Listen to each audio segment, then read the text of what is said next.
Hello, कैसे हो आप लोग।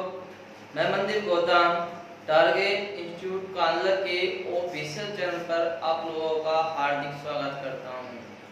हमने कल अपने 5000 क्वेश्चन की सीरीज स्टार्ट की थी।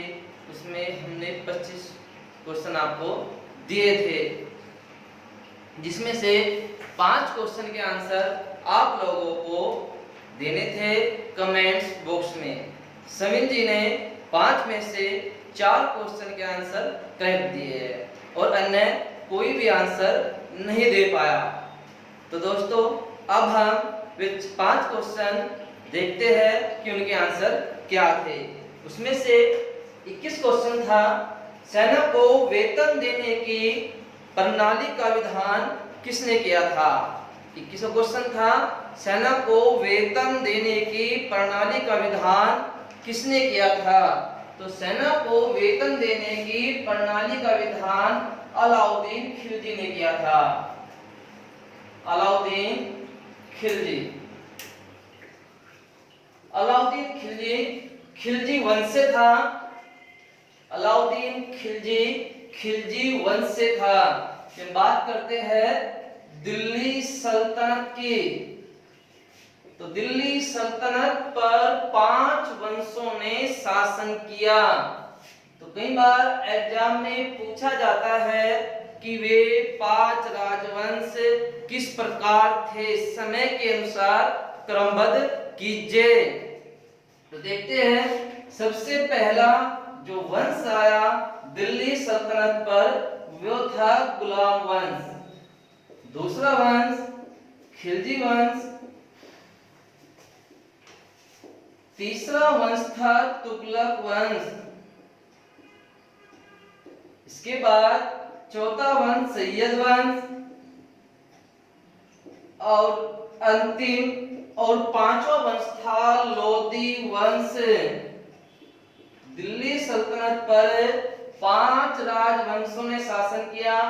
गुलाम वंश सबसे पहला, इसके बाद खिलजी वंश, फिर तुगलक वंश, सैयद वंश, लोधी वंश। लोधी वंश दिल्ली सल्तनत का सबसे अंतिम वंश था। इसकी याद करने की एक ट्रिक भी है, जो हम याद करते हैं और याद रखना आसान हो जाता है।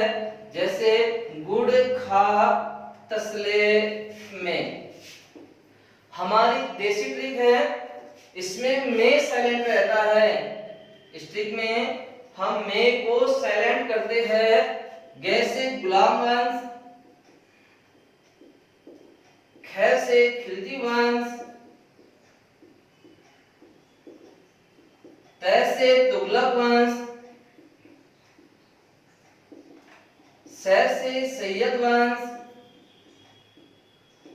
और ल से लोधी वंश। तो यदि आप याद नहीं रख सकते तो आप इस ट्रिक से याद कर सकते हो। गुड़ खा तसले में, ग से गुलाम वंश, ख से खिलजी वंश, त से तुगलक वंश, स से सैयद वंश, ल से लोधी वंश।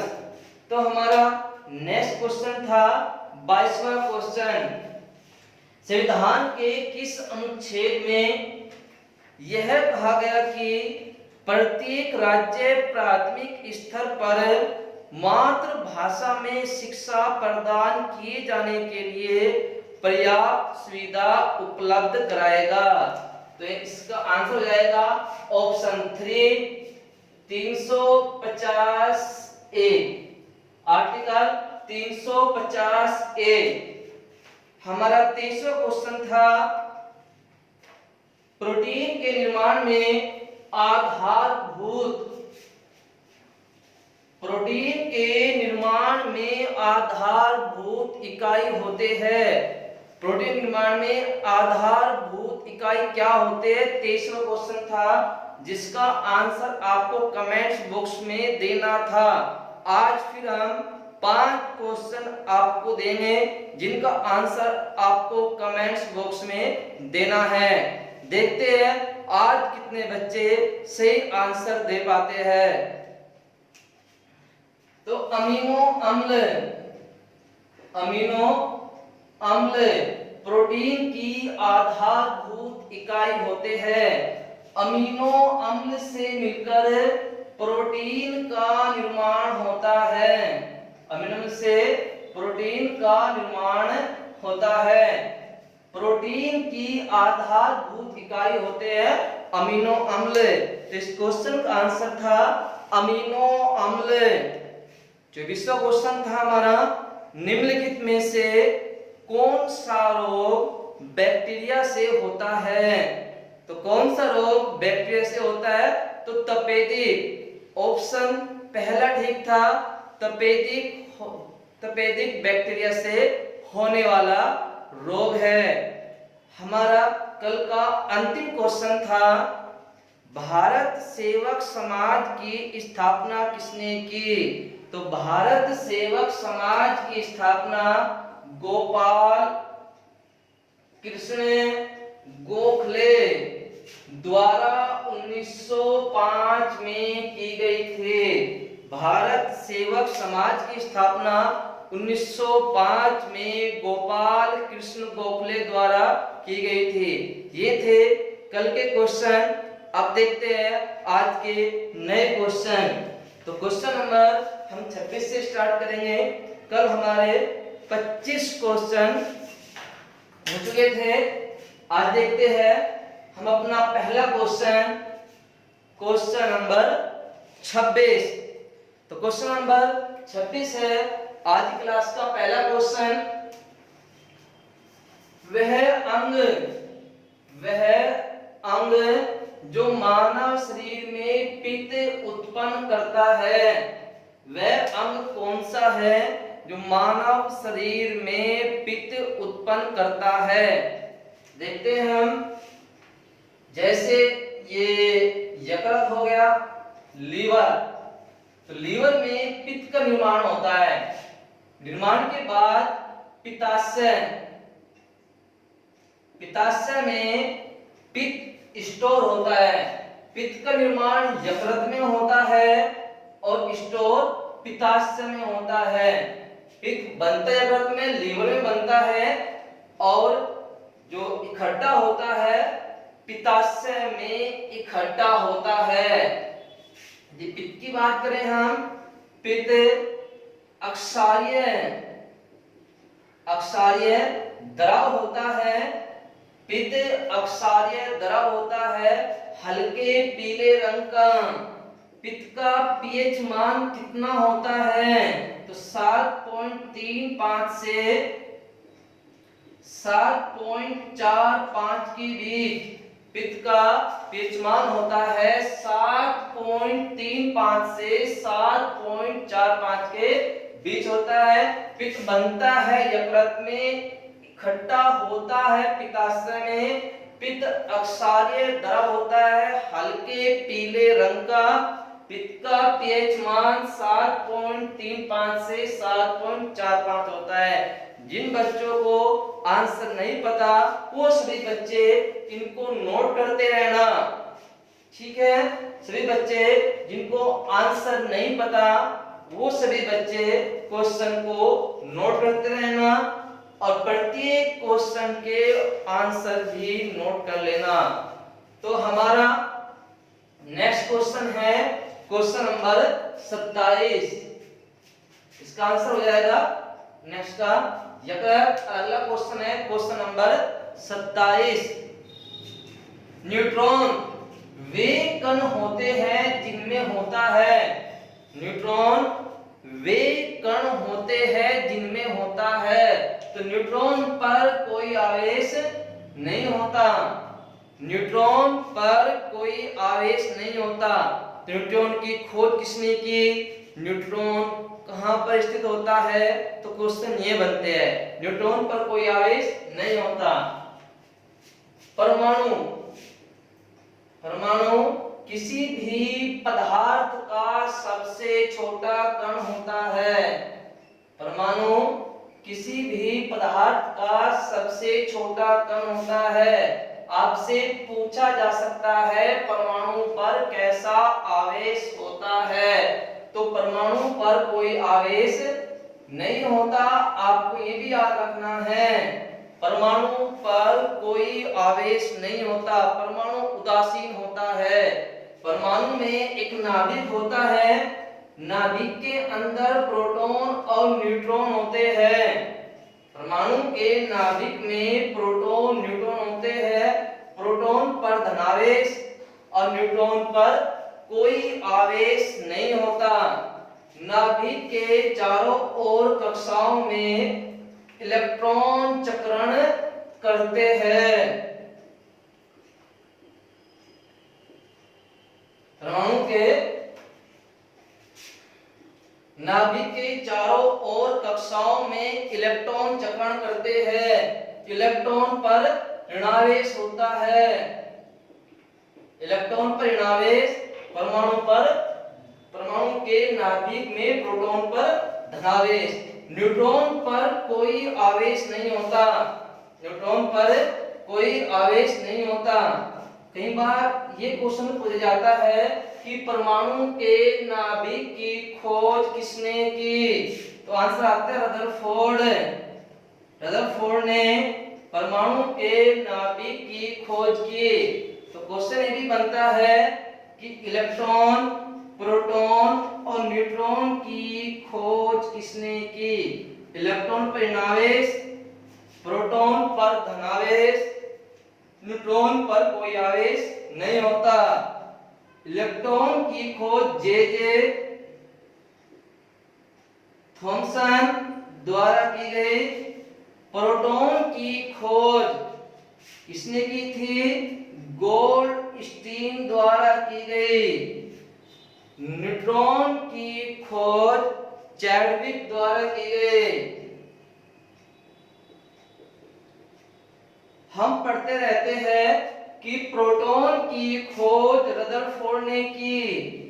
रदरफोर्ड, तो आपको याद रखना है रदरफोर्ड ने प्रोटॉन शब्द दिया था। प्रोटॉन शब्द दिया, रदरफोर्ड ने प्रोटॉन शब्द दिया। खोज की थी गोल्डस्टीन ने। आपको एक फंडा पता होगा, ईट पर नाच। ईंट पर नाच, ये सेंटेंस याद करके हम इलेक्ट्रॉन, प्रोटॉन, न्यूट्रॉन की खोजकर्ताओं को याद कर सकते हैं। ई से इलेक्ट्रॉन, टे से थॉमसन, पै से प्रोटॉन, रे से रदरफोर्ड, न से न्यूट्रॉन, अचय से चैडविक।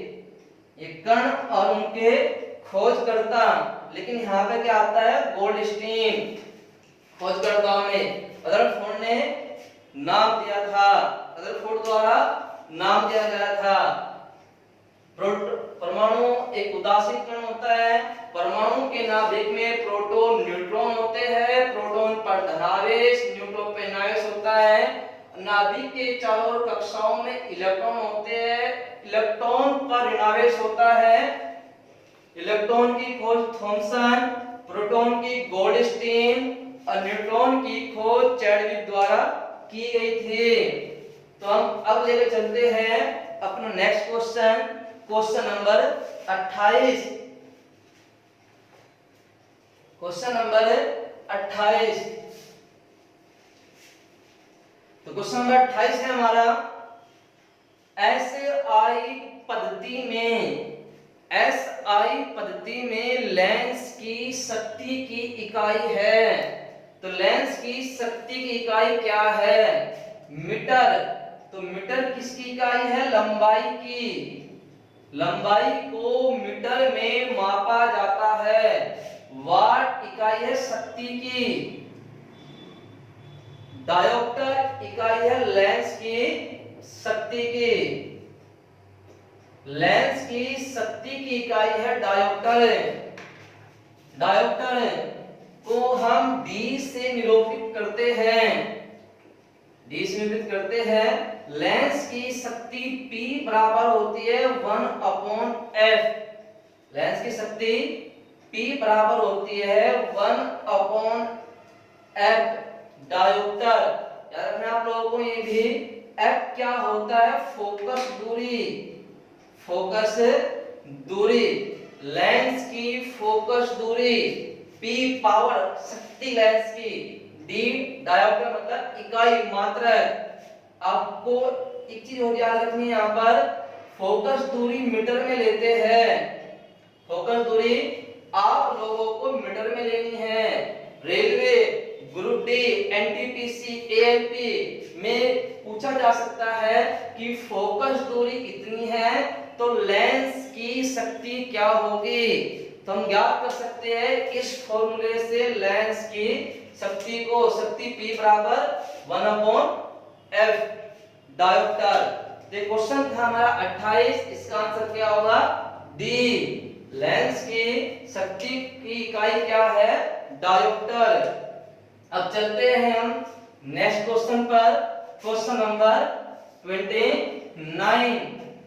तो हमारा क्वेश्चन नंबर 29 है, किसी वस्तु का वेग 5 सेकंड में 40 किलोग्राम मीटर प्रति सेकंड तक बढ़ाने के लिए कितना बल लगाना होगा।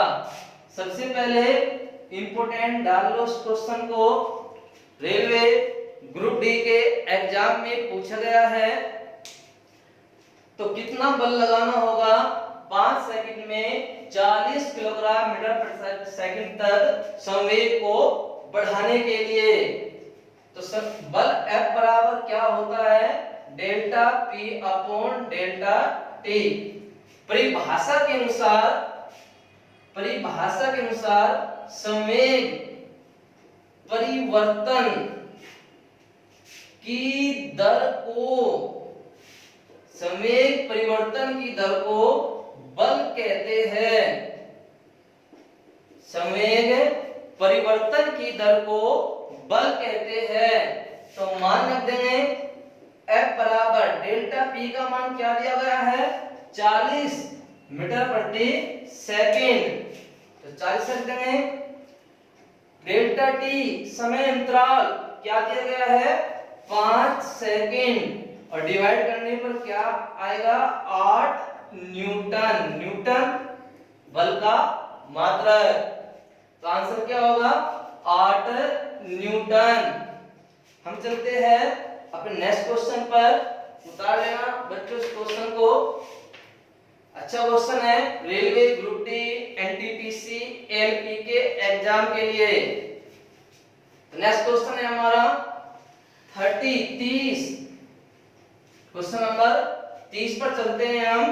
क्वेश्चन नंबर 30 है हमारा, उच्चतम न्यायालय के न्यायाधीशों की संख्या में वृद्धि, न्यायाधीशों की संख्या में वृद्धि करने की शक्ति किसके पास है। तो उच्चतम न्यायालय के न्यायाधीशों की संख्या में वृद्धि करने की शक्ति किसके पास है संसद के पास, संसद के पास। आर्टिकल अनुच्छेद 124 ए संसद को अधिकार देता है कि संसद न्यायाधीशों की संख्या में वृद्धि कर सकती है।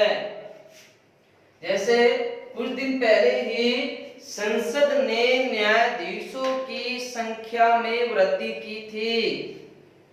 पहले न्यायाधीश थे कुल न्यायाधीश 31, लेकिन वर्तमान में संसद ने इनकी संख्या बढ़ा दी और न्यायाधीश की संख्या हो गई 34। सर्वोच्च न्यायालय में 30 न्यायाधीशों में 31 न्यायाधीशों में 30 अन्य और एक मुख्य, एक क्या होता है मुख्य। वर्तमान में 33 अन्य न्यायाधीश और एक मुख्य न्यायाधीश है।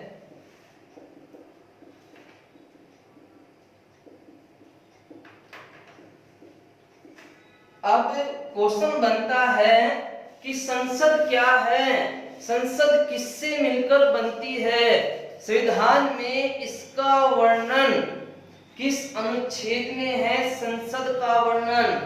तो संसद के 3 अंग होते हैं, संसद के 3 अंग होते हैं। और संसद का वर्णन है आर्टिकल 79 में। संसद के 3 अंग होते हैं, लोकसभा, राज्यसभा, राष्ट्रपति। संसद के 3 अंग होते हैं, लोकसभा, राज्यसभा, राष्ट्रपति। लोकसभा किस आर्टिकल में है? 81। राज्यसभा का आर्टिकल है 80 और राष्ट्रपति का आर्टिकल है 52। संसद को हम अन्य नाम से भी जानते हैं, जैसे विधायिका, व्यवस्थापिका। संसद के अन्य नाम विधायिका, व्यवस्थापिका है। संसद के 3 अंग होते हैं, लोकसभा, राज्यसभा, राष्ट्रपति। आर्टिकल लोकसभा का 81, राज्यसभा का 80, राष्ट्रपति का 52। तो संसद क्या होती है, कितने अंग होते हैं, किस आर्टिकल में है, और वर्तमान में न्यायाधीशों की संख्या में कितनी वृद्धि की गई, वो हमने जान लिया। नोट कर लेना इस क्वेश्चन को, अच्छा क्वेश्चन है। और हम चलते हैं अपने नेक्स्ट क्वेश्चन पर। हमारा नेक्स्ट क्वेश्चन है 31 क्वेश्चन, और 31 में है भारतीय संविधान के किस भाग में संघीय न्यायपालिका का उल्लेख है? तो भारतीय संविधान के भाग 5 में संघीय न्यायपालिका का उल्लेख है। भाग 2 में नागरिकता, भाग 3 में मौलिक अधिकार,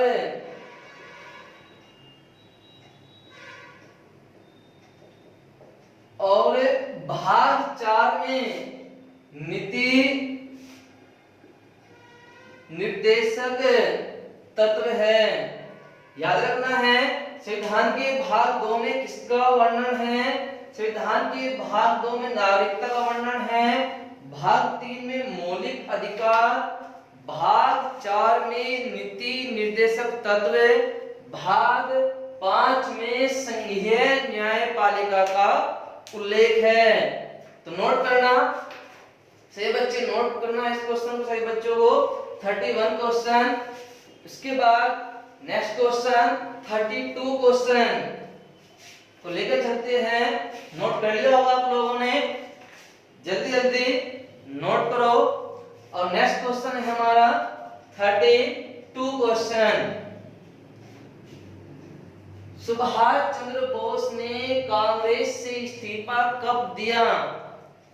तो कांग्रेस से इस्तीफा सुभाष चंद्र बोस ने 1939 में दिया था, 1939 में दिया था।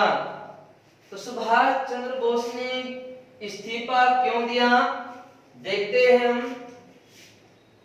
1938 हरिपुरा अधिवेशन, कांग्रेस का हरिपुरा अधिवेशन। तो कांग्रेस के हरिपुरा अधिवेशन में सुभाष चंद्र बोस को अध्यक्ष चुन लिया गया। 1938 के कांग्रेस के हरिपुरा अधिवेशन में सुभाष चंद्र बोस को अध्यक्ष चुन लिया गया। 1939 त्रिपुरा अधिवेशन, कांग्रेस के त्रिपुरा अधिवेशन में पुनः सुभाष चंद्र बोस को अध्यक्ष चुन लिया गया। गांधी जी चाहते थे पट्टाभी सीतारमैया अध्यक्ष बने, लेकिन पुणे चुनाव में सुभाष चंद्र बोस को अध्यक्ष चुन लिया गया। सुभाष चंद्र बोस को अध्यक्ष चुन लिया गया, जिससे महात्मा गांधी और उनके अनुयायियों ने सुभाष चंद्र बोस का विरोध किया, जिससे सुभाष चंद्र बोस ने अध्यक्ष पद से त्यागपत्र दे दिया और कांग्रेस को छोड़ दिया था। तो 1939 में गांधी और उनके अनुयायियों के विरोध करने के बाद सुभाष चंद्र बोस ने कांग्रेस से इस्तीफा दे दिया था और 1939 में एक नई पार्टी स्थापित की, फॉरवर्ड ब्लॉक। पूछा जा सकता है कि फॉरवर्ड ब्लॉक की स्थापना कब हुई थी और इसकी स्थापना किसने की थी? तो संस्थापक है इसके सुभाष चंद्र बोस। सुभाष चंद्र बोस तो इस्तीफा क्यों दिया था कांग्रेस के अध्यक्ष पद से? क्योंकि गांधी और उसके अनुयायियों ने सुभाष चंद्र बोस का विरोध किया था। तो हम चलते हैं अपने नेक्स्ट क्वेश्चन पर, क्वेश्चन नंबर 33। नोट कर लेना बच्चों इसको। 1938 1939 और फॉरवर्ड ब्लॉक की स्थापना। नेक्स्ट क्वेश्चन है 33।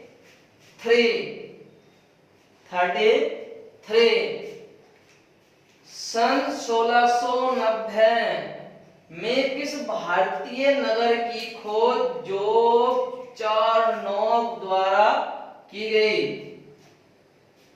तो हम बात करते हैं जोब चार्नोक ने किस नगर की खोज की।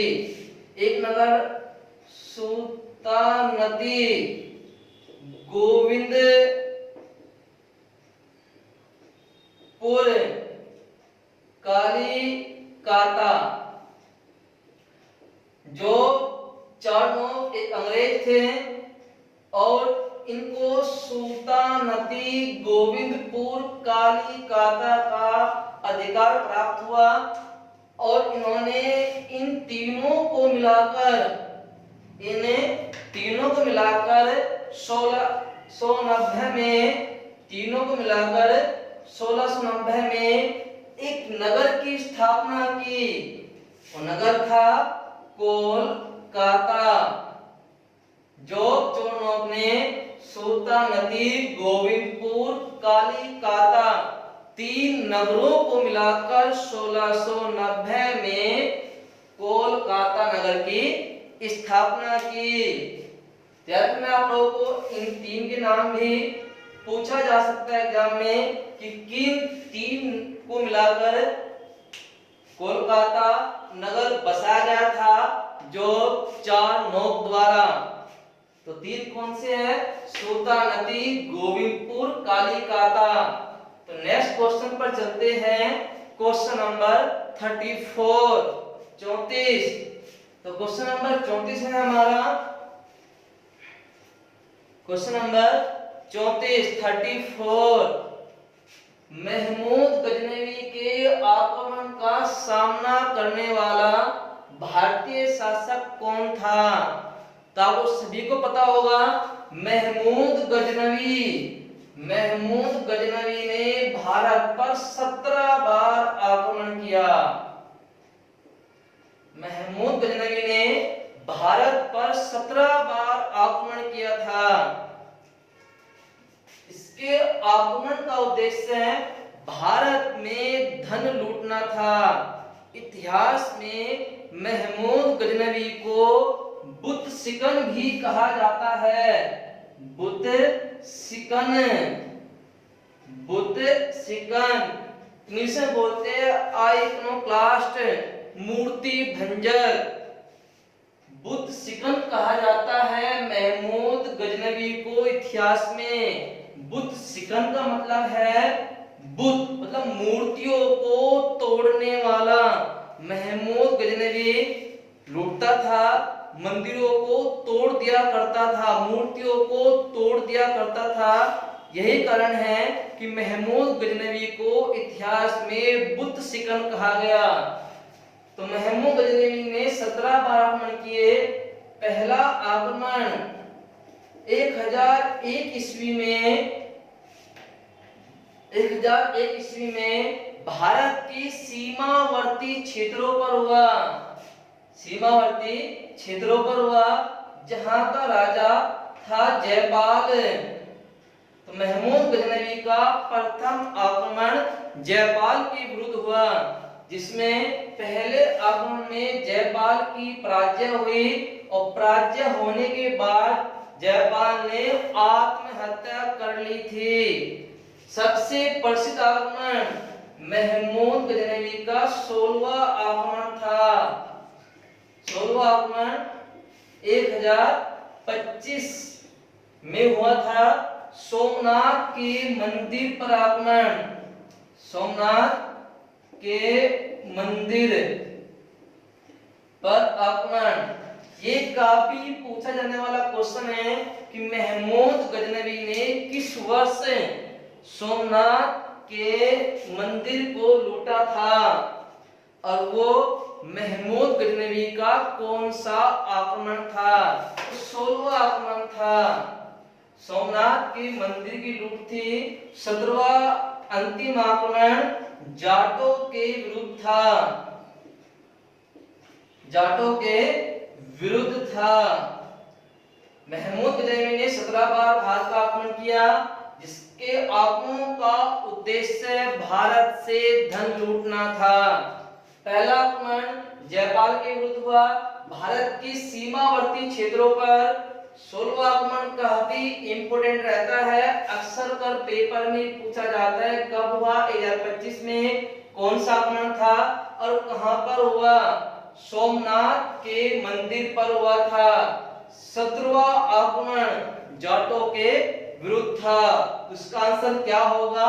इसका आंसर होगा बी, राजा जयपाल। इसका आंसर क्या होगा? बी, राजा जयपाल।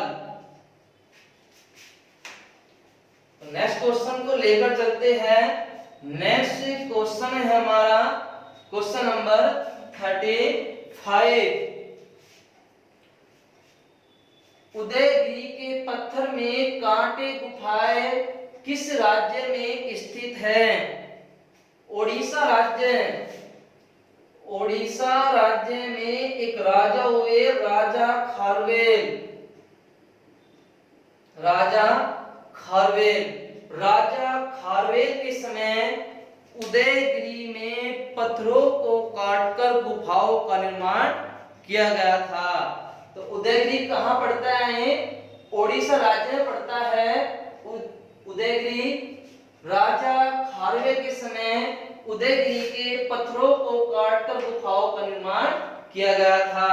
तो एक क्वेश्चन बनता है यहां से कि सबसे बड़ी गुफा उदयगिरी में, सबसे बड़ी गुफा कौन सी है? तो गुफा रानी गुफा। आपको याद रखना है कि उदयगिरी के पत्थरों को काटकर बनाई गई गुफाओं में सबसे बड़ी गुफा है रानी की गुफा। तो नेक्स्ट क्वेश्चन को लेकर ये आंसर हो जाएगा हमारा ओडिशा। आंसर हो जाएगा ओडिशा।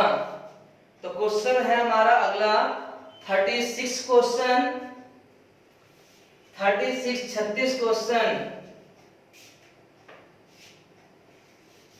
मगध में शाही मौर्यों के ठीक बाद उत्तराधिकारी कौन था?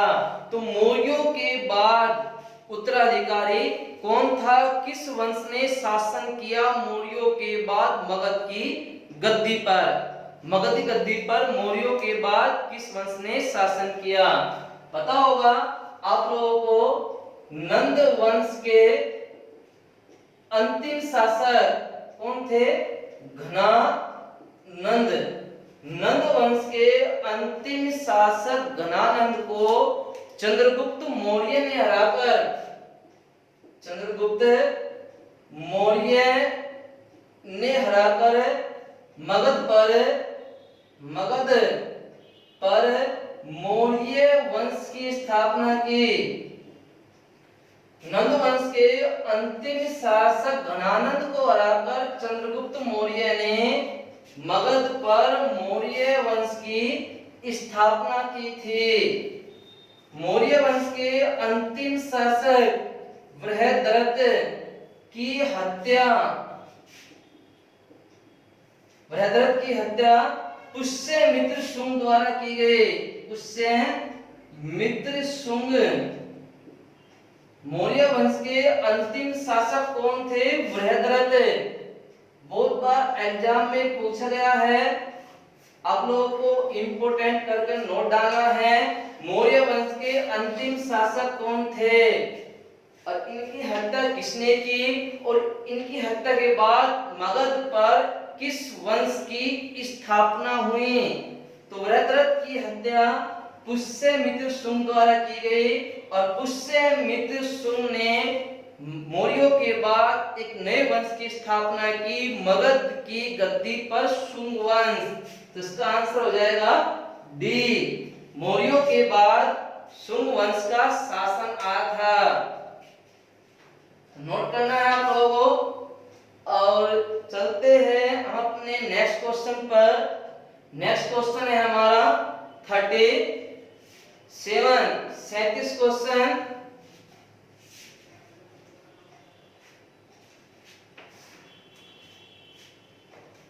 भारत का संविधान, तो भारत का संविधान कैसी नागरिकता प्रदान करता है?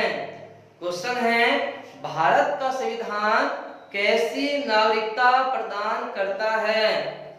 लास्ट क्लास में आप लोगों को क्वेश्चन बताया था कि हमने नागरिकता है, नागरिकता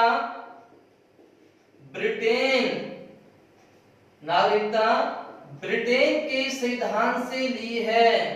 हमने अपने संविधान में नागरिकता ब्रिटेन के संविधान से ली है और ब्रिटेन में एकल नागरिकता है। ब्रिटेन में एकल नागरिकता है। हमने अपने संविधान में नागरिकता ब्रिटेन से ली है, ब्रिटेन में एकल नागरिकता है, तो भारत में भी एकल नागरिकता है। तो आंसर क्या होगा? एकल नागरिकता प्रदान करता है। वैसे नागरिकता भारतीय संविधान के भाग 2 में वर्णित है। नागरिकता भारतीय संविधान के भाग 2 में वर्णित है। तो संविधान हमें एकल नागरिकता प्रदान करता है। तो हमारा नेक्स्ट क्वेश्चन है क्वेश्चन नंबर 38।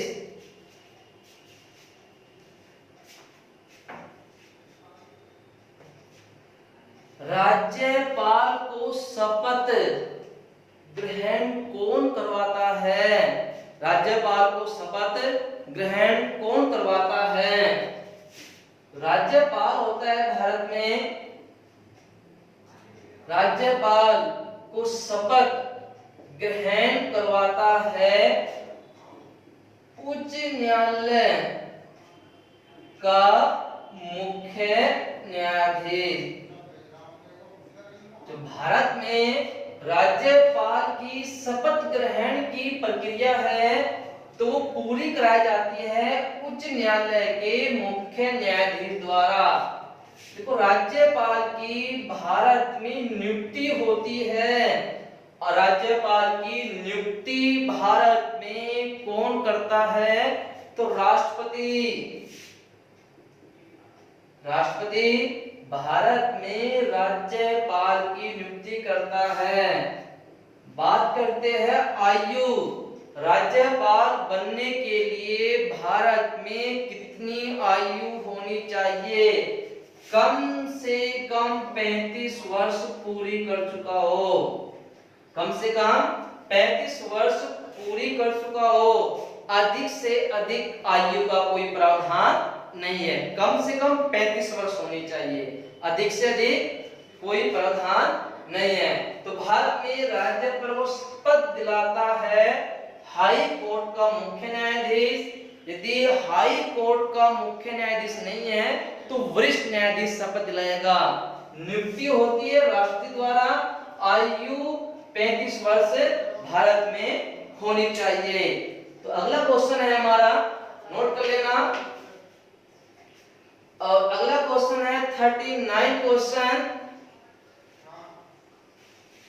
39 क्वेश्चन, भारत में सबसे कम आबादी वाला राज्य है। देखो जो आबादी की बात करें तो सबसे कम आबादी किस राज्य की है? तो सबसे कम आबादी सिक्किम राज्य की है। भारत में सबसे कम आबादी सिक्किम राज्य की है और अधिक आबादी उत्तर प्रदेश राज्य की है। उत्तर प्रदेश के बाद महाराष्ट्र आता है दूसरे स्थान पर। भारत में सर्वाधिक आबादी उत्तर प्रदेश की, दूसरी महाराष्ट्र की और सबसे कम आबादी सिक्किम राज्य की है। एक आबादी होता है, एक होता है घनत्व डेंसिटी। एक बार डेंसिटी भी देख लेते हैं, कम अधिक। तो भारत में सबसे ज्यादा घनत्व वाला राज्य कौन सा है? बिहार। जनसंख्या घनत्व वाला राज्य बिहार है और सबसे कम अरुणाचल प्रदेश है। अरुणाचल प्रदेश। तो हमारा आंसर क्या होगा? इसमें पूछा गया है सबसे कम आबादी वाला राज्य तो सिक्किम है। भारत में सबसे कम आबादी वाला राज्य सिक्किम है। तो क्वेश्चन नंबर लेके चलते हैं 40 क्वेश्चन नंबर 40। मिट्टी की रचना सामान्यतः निम्नलिखित प्रक्रिया द्वारा होती है। तो मिट्टी की रचना किस प्रक्रिया द्वारा होती है? कैसे बनती है मिट्टी? तो वर्षा और वायु द्वारा वर्षा और वायु द्वारा जब चट्टानें टूटती है, टूटने से चट्टानों के टूटने से जो कण बनते हैं, कण निर्मित होते हैं, वर्षा आंधी तूफान द्वारा चट्टानें स्लाइड करती है और चट्टानें स्लाइड करने पर जो टूटती है छोटे छोटे कणों में परिवर्तित होती है। तो चट्टानों के कणों का निक्षेपण होता है। चट्टानों के कणों का जो बेहतर निक्षेपण होता है, तो निक्षेपण से निर्माण होता है मिट्टी का। वर्षा आंधी तूफान आई, चट्टानें टूटी, टूटने से कण बने, कण निक्षेपित हुए और उससे क्या बनती है? मिट्टी बनती है। मिट्टी का निर्माण होता है। तो सही आंसर होगा बी। आंसर क्या होगा? बी होगा। तो नेक्स्ट क्वेश्चन लेके चलते हैं हम। क्वेश्चन नंबर 41 किस विटामिन की कमी से स्कर्वी रोग होता है? Vitamin A, vitamin B, vitamin K, vitamin C. Vitamin A की कमी से रोग होता है रतौंधी। विटामिन बी की कमी से रोग होता है बेरी। विटामिन सी की कमी से रोग होता है स्कर्वी। विटामिन के की कमी से क्या होता है? रक्त का थक्का नहीं बनता। रक्त का थक्का नहीं बनता, ब्लड क्लॉटिंग नहीं होती। विटामिन के की कमी से ब्लड क्लॉटिंग नहीं होती। तो इसमें क्या पूछा गया है? स्कर्वी रोग। तो किसकी कमी से होता है? विटामिन सी की कमी से होता है स्कर्वी रोग। नेक्स्ट क्वेश्चन 42 को लेकर चलते हैं हम। हमारा 42वां 42 क्वेश्चन है नेत्राणी द्वीप कहां पर स्थित है? सबसे पहले इंपोर्टेंट डाल लेंगे हम एनटीपीसी के एग्जाम में पूछा गया क्वेश्चन है, एनटीपीसी के एग्जाम में आया हुआ क्वेश्चन है। जैसे हम अपना प्रायद्वीपीय भारत लेकर चलते हैं, प्रायद्वीपीय भारत, आपको मैंने पहले भी बताया था, जल से 3 ओर से घिरी भू आकृति, जल से 3 ओर से घिरी भू आकृति प्रायद्वीप कहलाती है। तो भारत का ये क्षेत्र जल से 3 ओर से घिरा है, जो क्या कहेंगे, प्रायद्वीप। ये कौन सा हिस्सा है भारत का, प्रायद्वीप। इस साइड में अरब सागर, इस साइड में बंगाल की खाड़ी, और अरब सागर की तटीय सीमा पर एक राज्य पड़ता है भारत का, कर्नाटक। कर्नाटक राज्य की तटीय सीमा से अरब सागर में, कर्नाटक राज्य की तटीय सीमा से अरब सागर में 19 किलोमीटर दूर एक द्वीप स्थित है, नेत्रानी द्वीप। कर्नाटक राज्य की तटीय सीमा से अरब सागर में 19 किलोमीटर दूर एक द्वीप पड़ता है, नेत्रानी द्वीप। तो कहां पे स्थित होगा ये, तो कहां पर स्थित है, कर्नाटक राज्य में स्थित है। नेत्रानी द्वीप कहां पर स्थित है, कर्नाटक राज्य में स्थित है, नेत्रानी द्वीप। नेत्रानी द्वीप कर्नाटक राज्य में स्थित है। नेक्स्ट क्वेश्चन है 43 क्वेश्चन, 43 क्वेश्चन, निम्नलिखित में से कौन विकल्प नवीकरणीय ऊर्जा स्रोत नहीं है, कौन विकल्प नवीकरणीय ऊर्जा स्रोत नहीं है।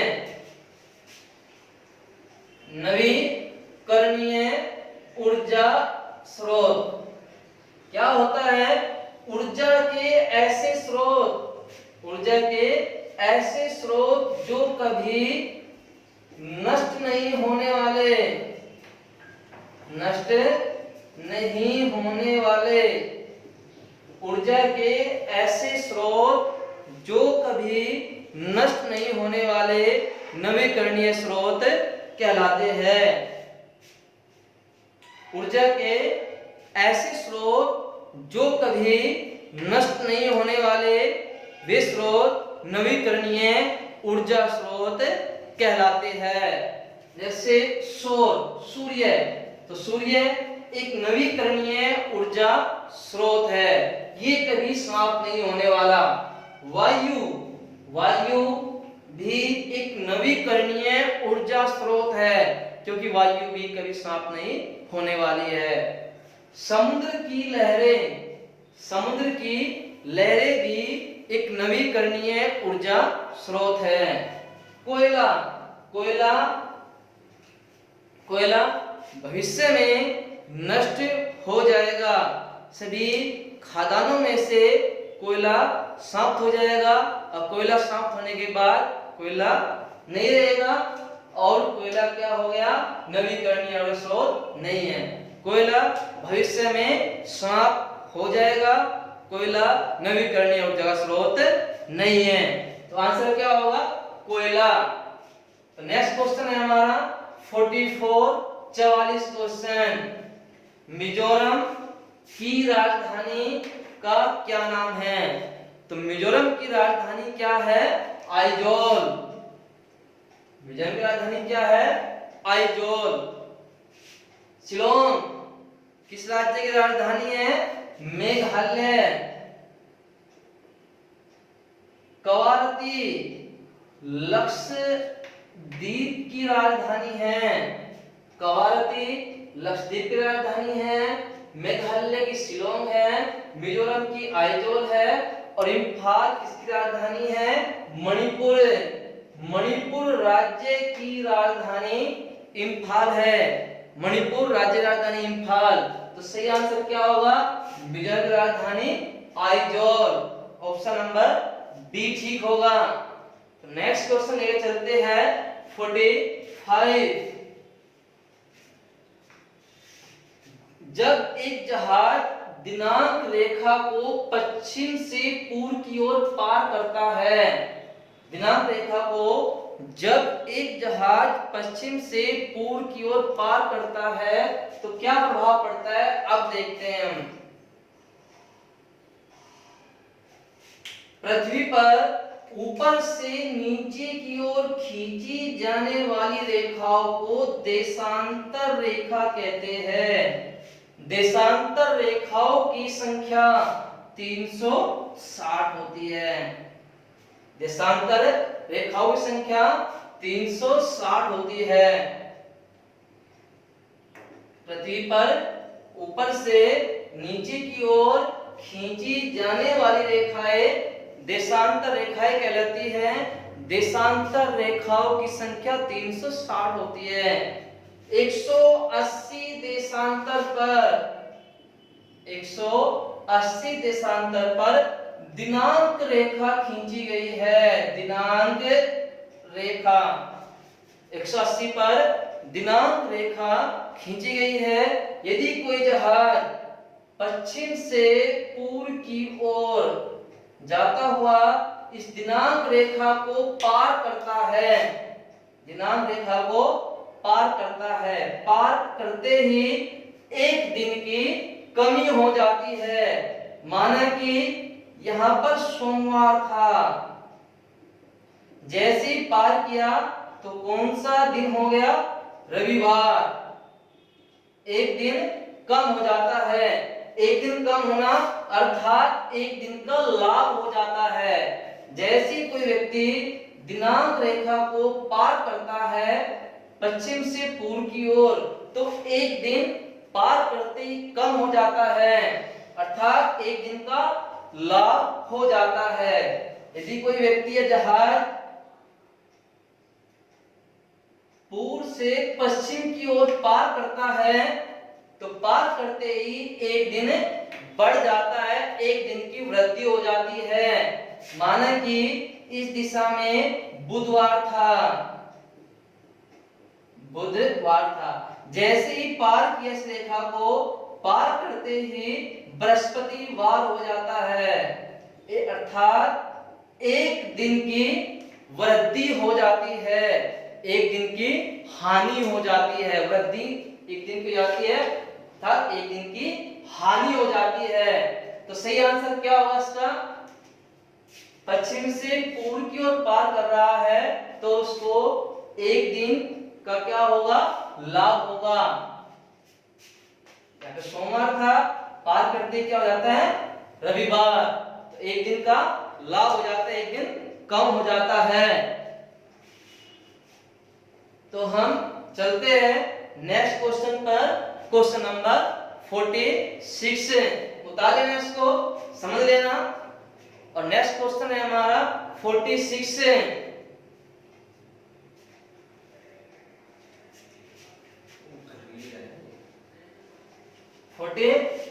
क्वेश्चन। अब 5 क्वेश्चन है जिनके आंसर आप लोगों को कमेंट्स बॉक्स में देने हैं। आज देखते हैं कितने बच्चे इन 5 क्वेश्चन के सही आंसर दे पाते हैं।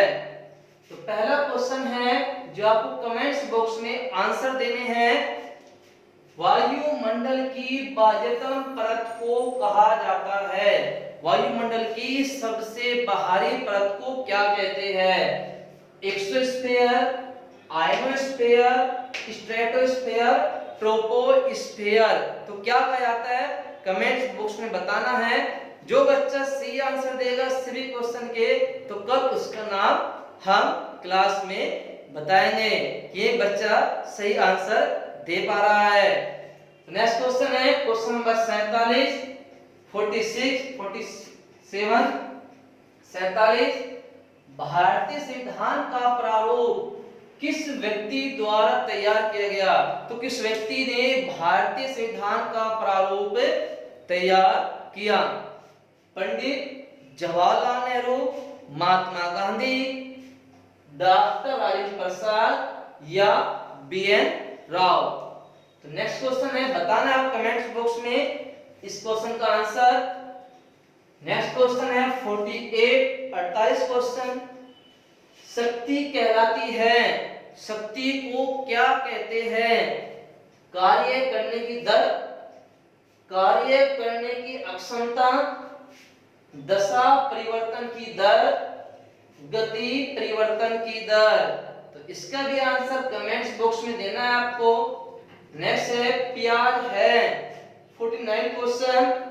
प्याज है तो प्याज क्या है?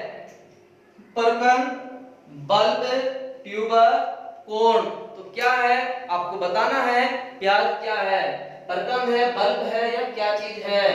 और लास्ट क्वेश्चन है आज की क्लास का हमारा लास्ट क्वेश्चन, नई आर्थिक नीति किससे संबंधित है? जो नई आर्थिक नीति है इसका संबंध किससे है? उदारीकरण, निजीकरण, विश्वव्यापीकरण या सभी। तो आपको इस क्वेश्चन का आंसर भी कमेंट्स बॉक्स में देना है। आज के लिए इतना ही, धन्यवाद।